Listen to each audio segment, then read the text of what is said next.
So welcome everybody and good afternoon. Thank you for attending this webinar on external ophthalmoplegia organized by EURO-NMD in partnership with European Academy of Neurology and EURO-NMD for rare neurological diseases. Thank you for our today's speaker, Dr. Carmen Paradas Lopez, for taking the time to share her knowledge with us. So little presentation of you, Carmen. So she's a neurologist and clinical researcher in the Neuromuscular Diseases Unit at Hospital Universitario Virgen del Rocío and Instituto de Biomedicina de Sevilla, the Universidad of Sevilla, where she's trained as a neurologist. Her main area of research are muscular dystrophies, distal myopathies, identification of new genes in neuromuscular disorders, and imaging in neuromuscular disorders. So we kindly remind you that today's webinar is recorded and will be available on our website and our YouTube channel. Don't hesitate to write your question in the chat box and they will be answered at the end of the webinar. Thank you all again and thank you, Carmen, for joining us today. And the floor is totally yours. Okay, thank you. Thank you so much for inviting me to give this webinar. So, okay, let's start. I'm going to talk about external ophthalmoplegia in neuromuscular disorders today, and it is very well known for all of us that the external ocular muscles are spared in most neuromuscular disorders and involved in some of them. And this external ocular muscle involvement, together with other phenotypical features, used to be very suggestive of the type of neuromuscular disorders.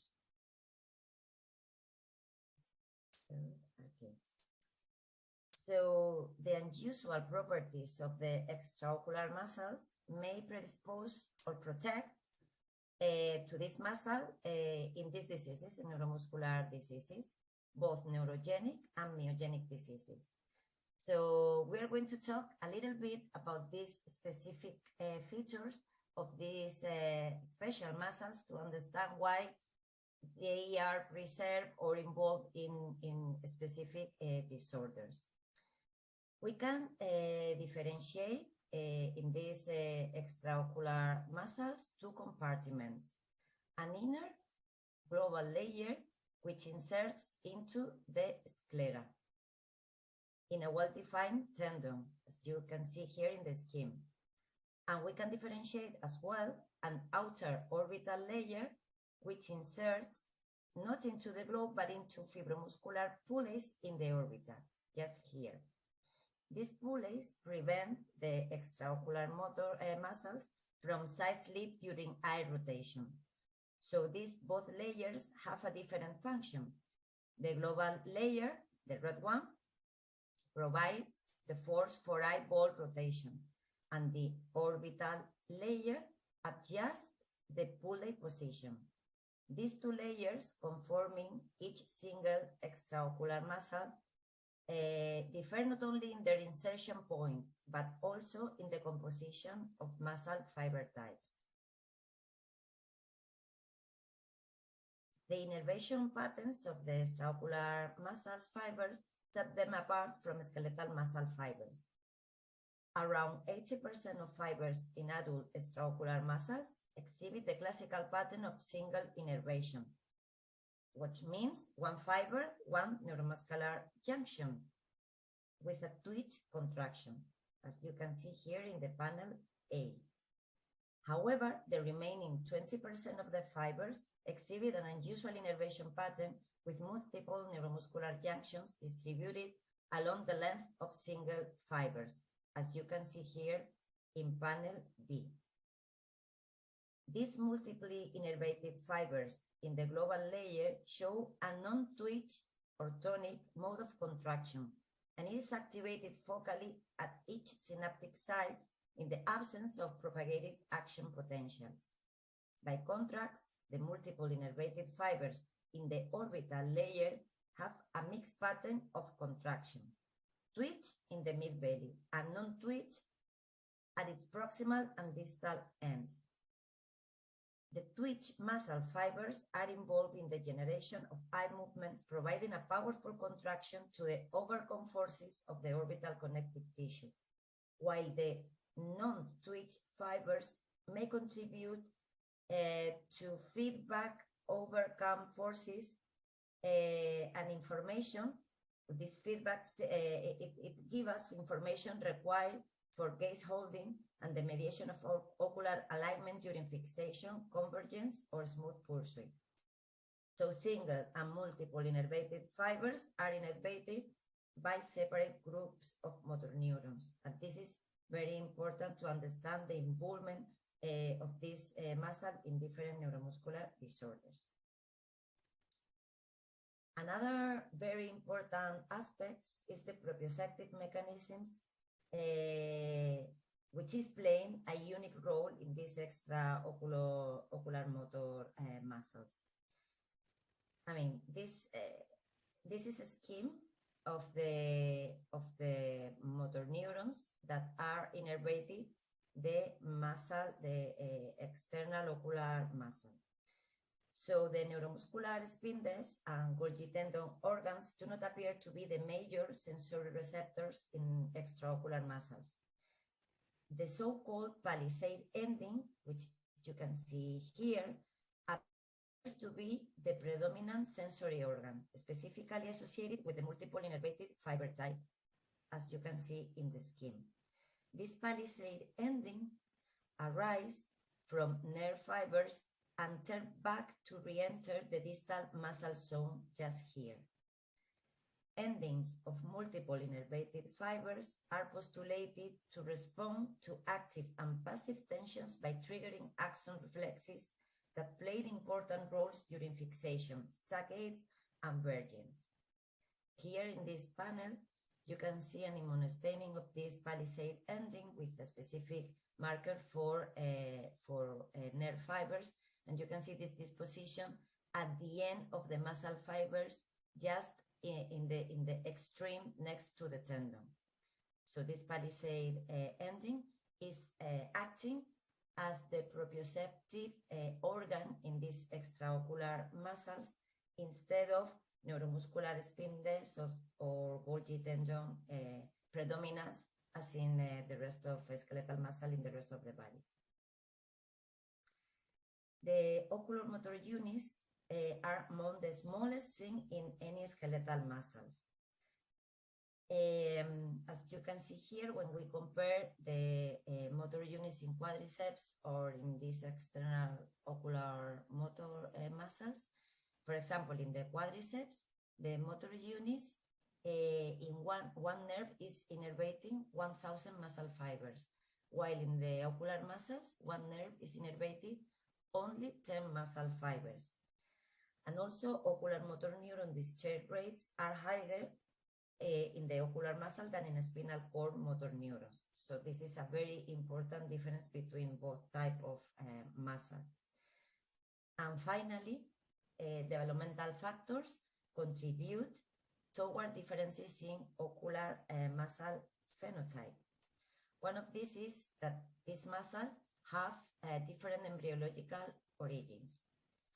Another feature is the unique set of myosin heavy chains. We can find different isoforms of myosin heavy chains in these ocular muscles than in other skeletal muscles. And it's very important to know that in adult ocular muscles, we can find expression of embryonic myosin heavy chain. Also, we can see differences in the spatial expression of myosin into a single muscle fibers. So in these pictures, you can see that, for example, in these fibers that we are pointing with the arrows, you can find different type staining with different type of myosins into the same muscle fibers. This is something that is unique in an adult muscle. We can find this in muscle during the regeneration process, but in adult muscles, it's exceptional to find expression of two different myosins into the same fibers, as you can see in many different fibers in this figure. So this is something special for the ocular muscle. We can find expression of troponin isoforms in different proportion in this muscle compared to other skeletal muscles, and also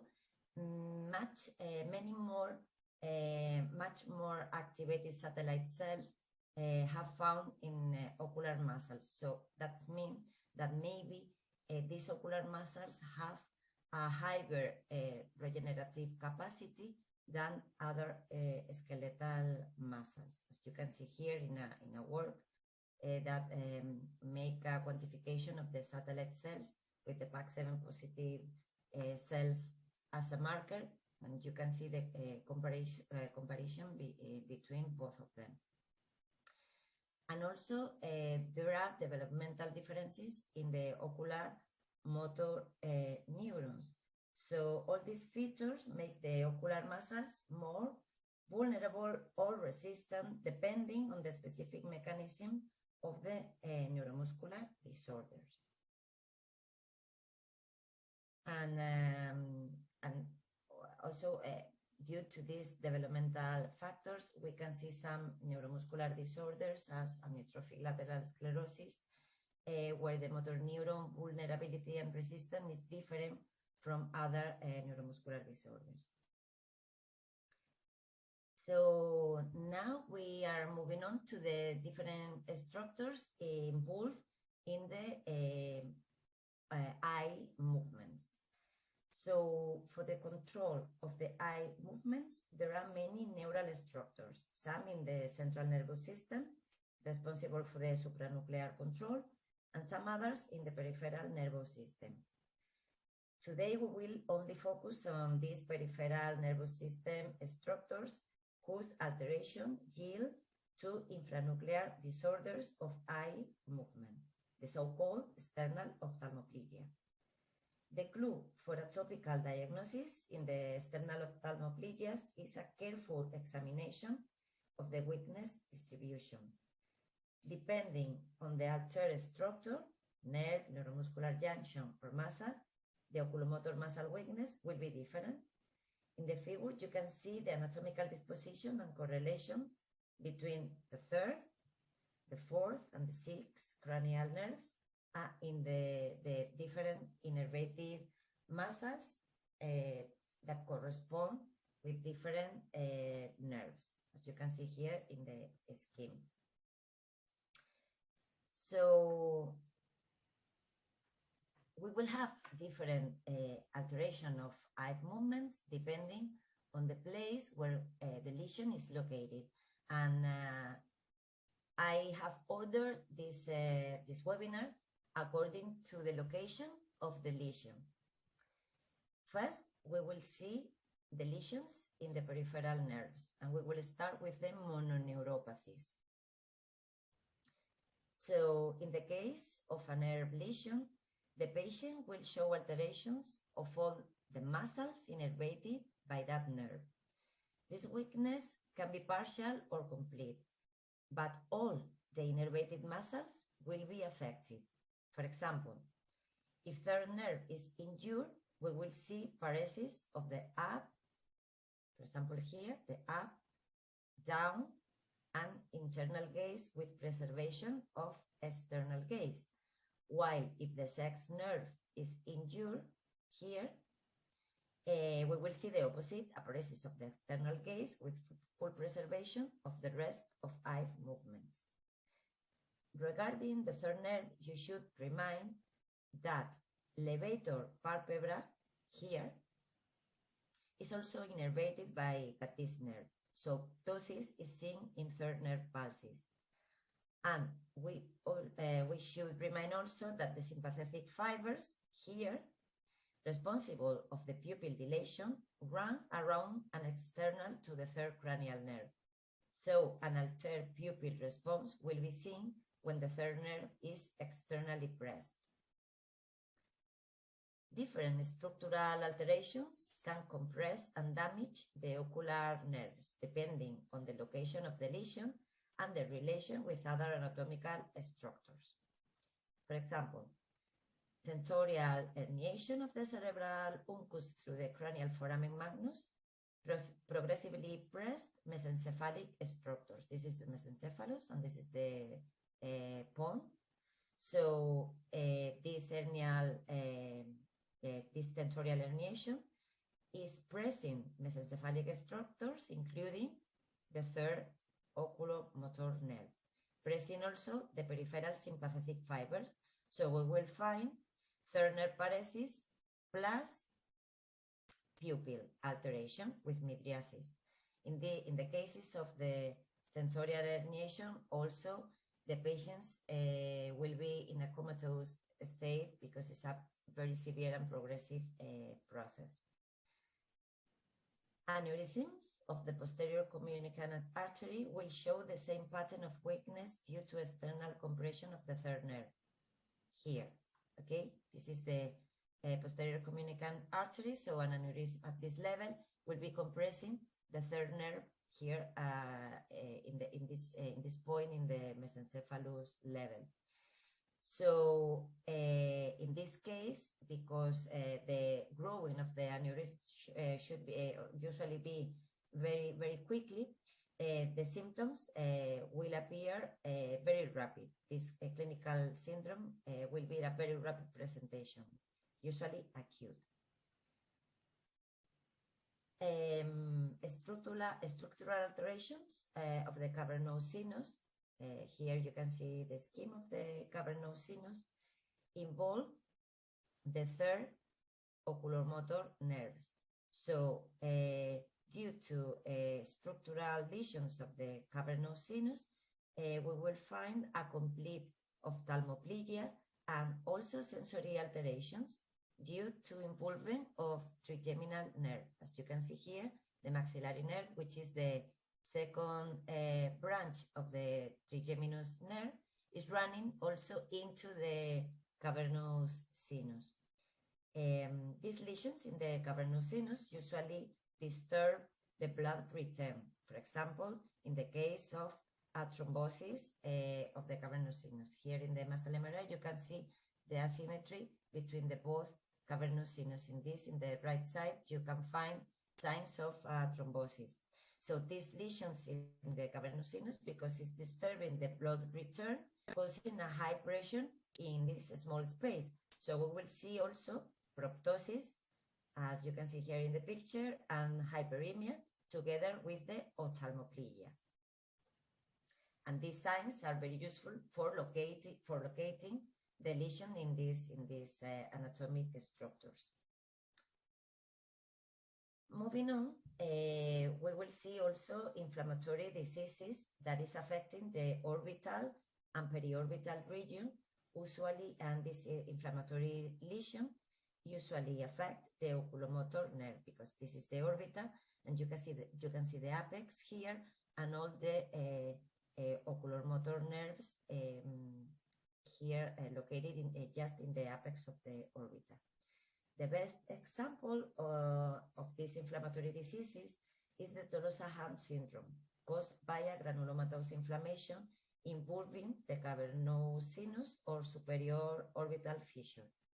Here in the muscle, in the brain MRI, you can see the granulomatous infiltration of the apex of the orbita in a case of Tolosa-Hunt. This syndrome involves several oculomotor nerves in different combinations, sometimes with complete unilateral ophthalmoplegia, as here in the picture. This patient in the left eye is showing a complete ophthalmoplegia, and usually this syndrome is associated to pain and proptosis. But among all of the lesion of a single nerve, among all of these lesions, the ischemic neuropathies are the most frequent cause of oculomotor neuropathy. They typically involve only one nerve, and the onset is acute. It's acute because remind that this is an ictus of the nerve, so the presentation is acute, with ptosis when the third nerve is the affected, but with pupil sparing because it's not a compression. It's an ischemic. So the lesion is from in to out of the nerve. So in this case, for example, this patient has ischemic palsy of the third nerve, so you can see an alteration of all the movement in here in the left, in this eye, preserving only the abduction, but with ptosis. Now we will see a summary of some peripheral nerves diseases in which the location is in several nerves, the so-called polyneuropathies, and although it's not very frequent that the ocular movements are affected in these polyneuropathies, in some cases we can find involvement of the ocular movements. For example, we can find these descriptions of Ophtalmoplegia in some dystrophy neuropathy, for example, in variants of Guillain-Barré syndromes, the so-called Miller-Fisher syndrome, which is characterized by ophthalmoparesia, ataxia, and areflesia. But in up to 50% of cases of Guillain-Barré syndrome, also we can find ophthalmoparesis when we analyze large series of Guillain-Barré syndromes. It's not very frequent, but up to 50% of patients can show some kind of ophthalmoparesias. Ophtalmoplegia is also a defining sign of Kahneman, a chronic ataxic neuropathy with ophthalmoplegia associated to anti-disease antibody. That is a rare disease, but very well defined. In the picture, you can see a patient with Kahneman showing weakness of the tibialis anterior with a motor conduction block in the EMG when we study the peroneal nerve, and with involvement of the third oculomotor nerve that improve after IVIG therapy.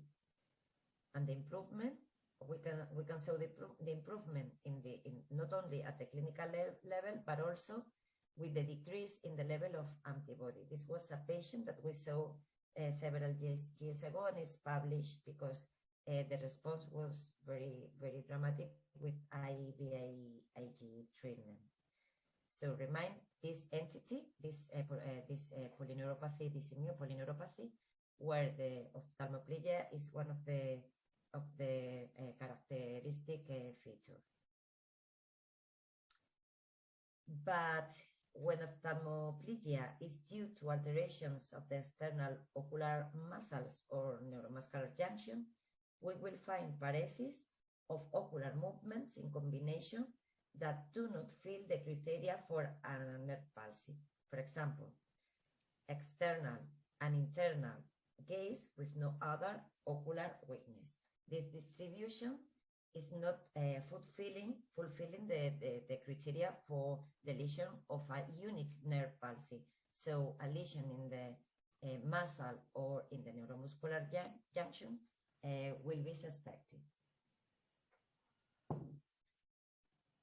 Okay, so we will see the most frequent muscle diseases where we can find alteration of muscular ocular movement.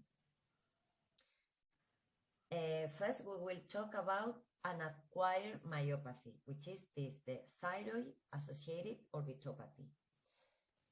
The thyroid-associated orbitopathy is an immune inflammation of the orbita with proptosis that can also infiltrate the external ocular muscle, as you can see here in the MRI, where some muscles show enlargement here and here compared with the rest of muscles.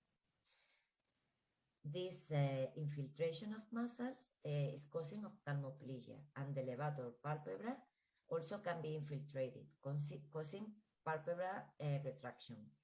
It usually improves with the normalization of the thyroid function, but sometimes corticosteroid therapy is necessary. And this alteration is very frequent. But the most famous and well-known external ophthalmoplegia due to muscle involvement is the ophthalmoplegia associated to mitochondrial myopathies, the so-called progressive external ophthalmoplegia that usually is associated with ptosis. The mitochondrial myopathies could be due to mutations in the mitochondrial DNA or in nuclear genes encoding mitochondrial proteins. Both group of entities show a different pattern of inheritance. Maternal for mitochondrial DNA and Mendelian for nuclear genes, but with common findings in muscle biopsy, characterized by the presence of diffuse rugged red fibers and cause-negative fibers, as you can see in this muscle biopsy. This is the rugged red fibers, and these are cause-negative fibers. This preferential involvement of the extraocular motor muscle in the mitochondrial myopathies is still unclear, but some reasons have been defined for this explanation of the extraocular muscle preferential involvement in mitochondrial disorder. For example, these ocular muscles have a high dependence on oxidative metabolism, and also COX activity in ocular muscles shows an age-independent effect 5 to 6 times higher in limb, diaphragm, or heart. For example, I will show you here a biopsy of a cricopharyngeal muscle, which is a cranial nerve with very similar functional features to ocular muscles.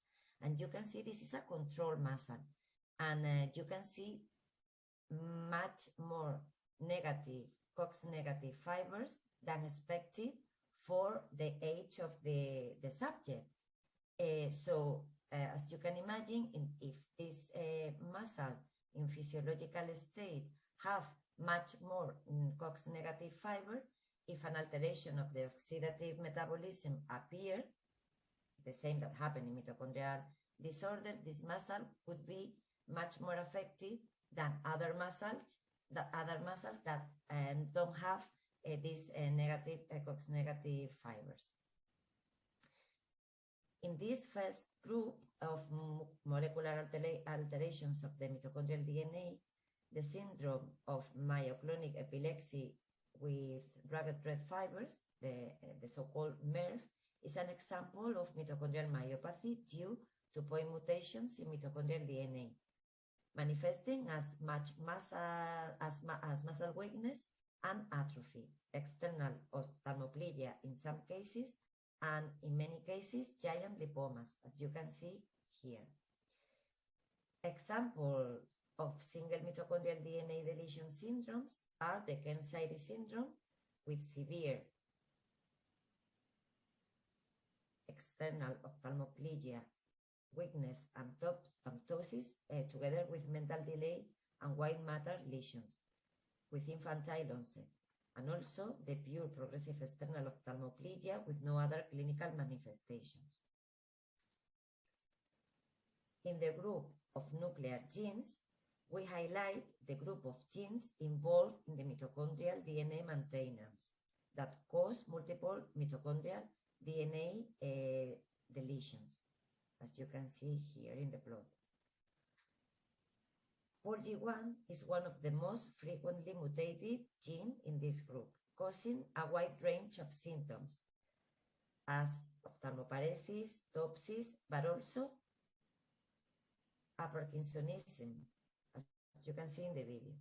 This patient is carrying a dominant mutation in polymerase gamma 1, and you can see the ptosis, and in the previous image, the tremor, which corresponds to a Parkinsonism. This patient responded very well to dopamine, and well, because they have an autosomal dominant inheritance, it's very important to give genetic counseling to the rest of the siblings in the family.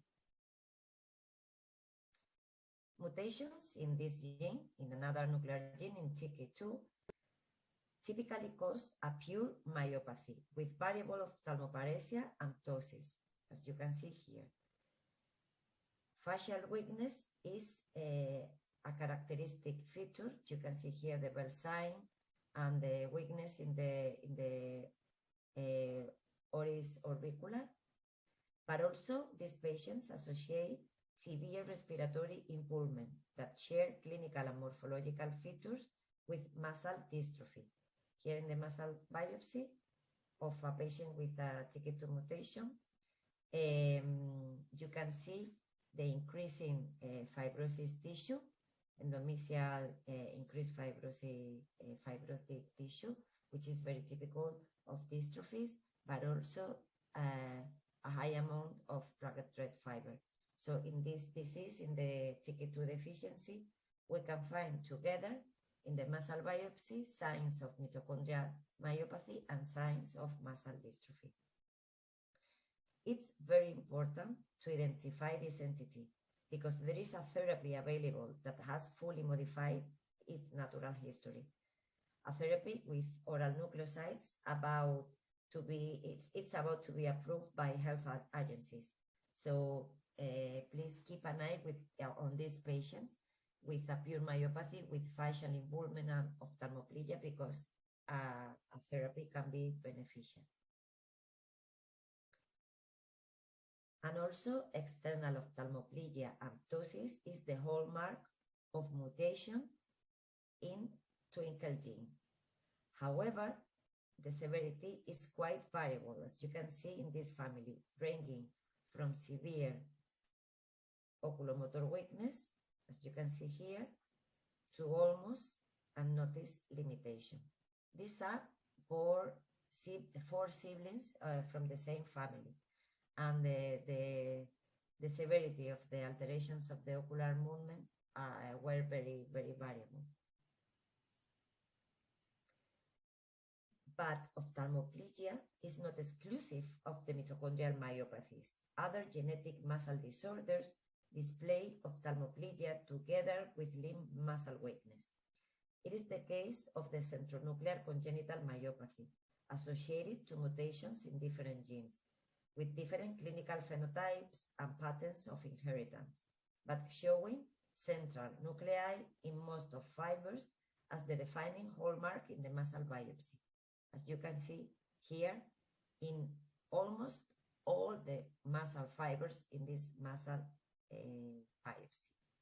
The same features in the muscle biopsy can be found in the three genes, centronuclear myopathies. Different genes.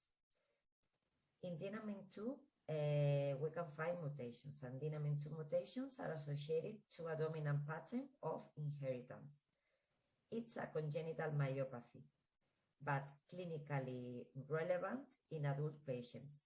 Upward gaze is the most restricted ocular movement in all the cases, as you can see here, associated to myopathic face with some facial weakness, proximal limb weakness, and also neck flexor weakness, as you can see here.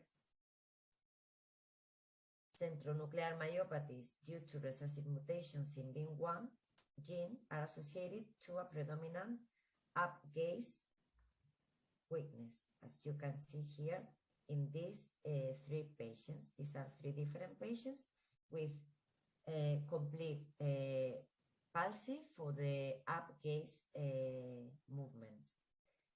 But also this phenotype associated to mutations in BIN1 is associated to a striking rigid spine, as you can see here in the picture. A founder mutation in BIN1 in Spanish Roma population has been described by our group.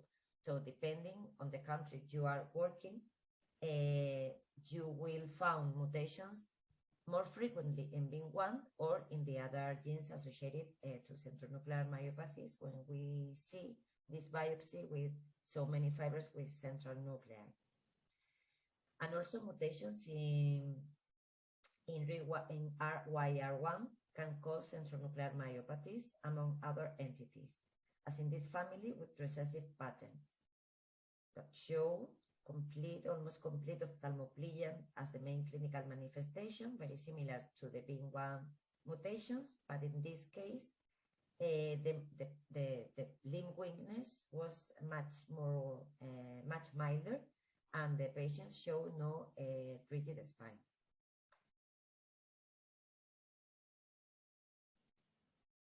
An oculopharyngeal muscle dystrophy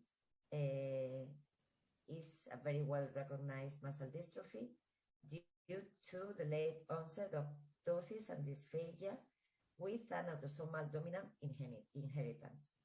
However, late in the course of the disease, ophthalmoplegia can be present, as you can see here in the picture, especially upward and lateral gaze. So although isolated ptosis is the typical first sign in this muscle dystrophy, remind that ophthalmoparesia could appear later. This sign is very useful to detect the ptosis. It's the contraction of the frontal muscle, which is present in very frequently with ptosis is found in the patient, trying to compensate this ptosis. Finally, one of the most frequent muscle dystrophy in adults, the myotonic dystrophy type 1, can also show some degree of ophthalmoparesia, especially lateral gaze, as you can see here, together with signs of atrophy and fatty infiltration of the external oculomotor muscles that can be detected in muscle MRI, as you can see here in this muscle MRI, where the ocular muscles are very thin, and you can see some grade of fatty degeneration. Of course, ophthalmoplegia is not the main clinical sign in this myotonic dystrophy, but the presence of mild ophthalmoplegia is possible. We have to remind this. Now, we are moving on to the neuromuscular junction lesion. And finally, we have to talk about these disorders because ophthalmoplegia is one of the most frequent symptoms in these disorders that can be acquired because immunological disorders or genetic. Myasthenia may preferentially involve the external ocular muscle because of their acetylcholine receptor isoforms, among other reasons, of course, since adult ocular muscle display expression of both acetylcholine receptor isoforms. The gamma embryonic, the gamma subunits, which is the embryonic subunits, in favor of the epsilon subunits, which is the adult subunits. If we see this patient with palpebral fatigability, with a positive response to anticholinesterase test, with repetitive stimulation showing decremental response, and with a positive level of antibody anti-acetylcholine receptor, we will not hesitate about the diagnosis of autoimmune myasthenia. But look at this patient who developed this complex external ophthalmoplegia in 1 month without ocular or palpebral fatigability, no antibodies, no decremental response in repetitive stimulation, and no response to anticholinesterase test. Altogether, make much more difficult the diagnosis. The diagnostic clues were no nerve distribution, no structural lesions, and neck fatigability in the examination. So we were pretty sure about the diagnosis of myasthenia, acquired myasthenia, although seronegative myasthenia, but with options for treatment. So we started prednisone with severe worsening after several days on prednisone, showing voice fatigability, dysphonia, and palsy of vocal cords. This is a good example of how important is the topical diagnosis in the ophthalmoplegia. Regardless of the normal complementary test, in this case, we did not hesitate about the diagnosis because no other location but neuromuscular junction could justify the symptoms. So we persisted with the immune therapy. Finally, the symptoms fully recovered after intensive immunotherapy, as you can see here. So the examination is very important, and the location of the lesion is going to determine the proper treatment. See this patient with congenital ophthalmoplegia involving all the gaze movements with ptosis and positive response to anticholinesterasic test, as you can see here. The ptosis disappeared after anticholinesterasic administration. In this case, a myasthenia was expected, but the congenital onset and other associated symptoms as limb muscle permanent weakness with joint contractions, and as you can see here, support the diagnosis of a congenital myasthenia, a type of myasthenia which is hereditary. Although no other relative complained about symptoms after examination of all family members, we found out ophthalmoplegia involvement all gaze movements except down gaze in 2 brothers, and a homozygous mutation in the acetylcholine receptor was found, which segregates with the disease. So these are the take-home messages from this webinar. The ocular muscle and the ocular motor neurons are associated with unique properties that allow different types of functional demands made upon them and determine their involvement in different neuromuscular disorders. The examination of weakness distribution is clue for topical diagnosis to localize the lesion in the nerve, in the muscle, or in the neuromuscular junction. And the topical diagnosis will guide the complementary tests, but not always they are going to be conclusive, as in myasthenia, for example. So again, the clinical exam is the best tool. And the type of lesion will guide the prognosis and therapy.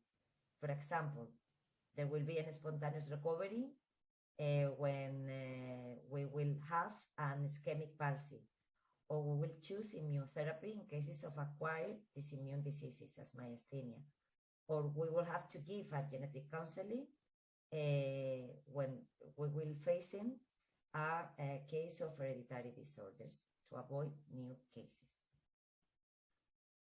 So thank you so much for your attention, and I will receive any questions you have.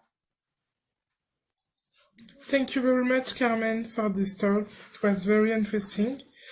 So maybe someone have a question.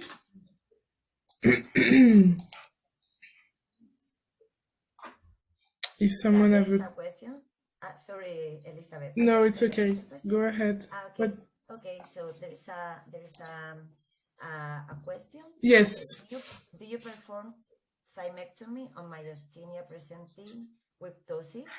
No. In ocular myasthenia, the clinical trial published in New England several years ago included only generalized myasthenia in between 18 and 65 years old patients with positive antibodies against acetylcholine receptor.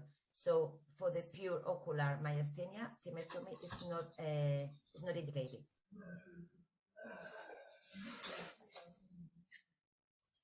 Any other question or comments? Yes, there was another question. Okay, if whole exome sequencing negative and no mitochondrial DNA mutation seen on peripheral blood sampling, what is the added value of a skeletal muscle biopsy and performing mitochondrial DNA sequencing on this tissue? This is a very interesting question because, of course, you know that if we are in the case of a mitochondrial DNA mutation, the heteroplasmy of mitochondria in different tissues is an issue. So we should choose an affected tissue. If the affected tissue is the muscle, as is the case with when we see an ophthalmoplegia, we should choose a muscle biopsy. So it's, under my point of view, to completely rule out any mitochondrial mutation in the case of ophthalmoplegia, it's mandatory to extract the DNA from the muscle biopsy. So I would suggest to do so. Another question is coming from Spain. Hi, Alicia. In your experience in the slow progressive disorders like the myopathies, do they have diplopia?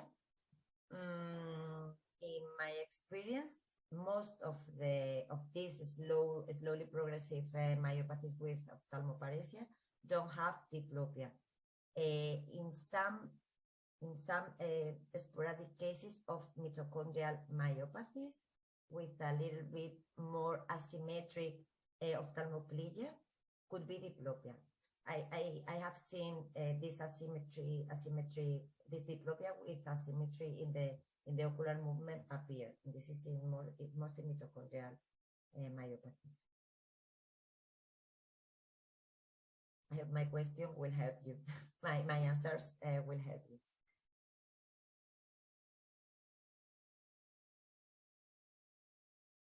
Okay, thanks, Alita.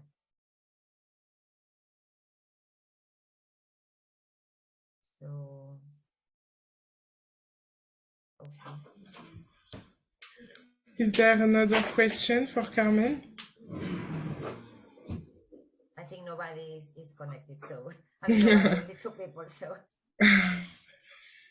okay. Okay, so thank you very much, Carmen, again for this talk, and don't hesitate to come back if you want. Okay, thank you. Thank you, bye. Thank you, bye.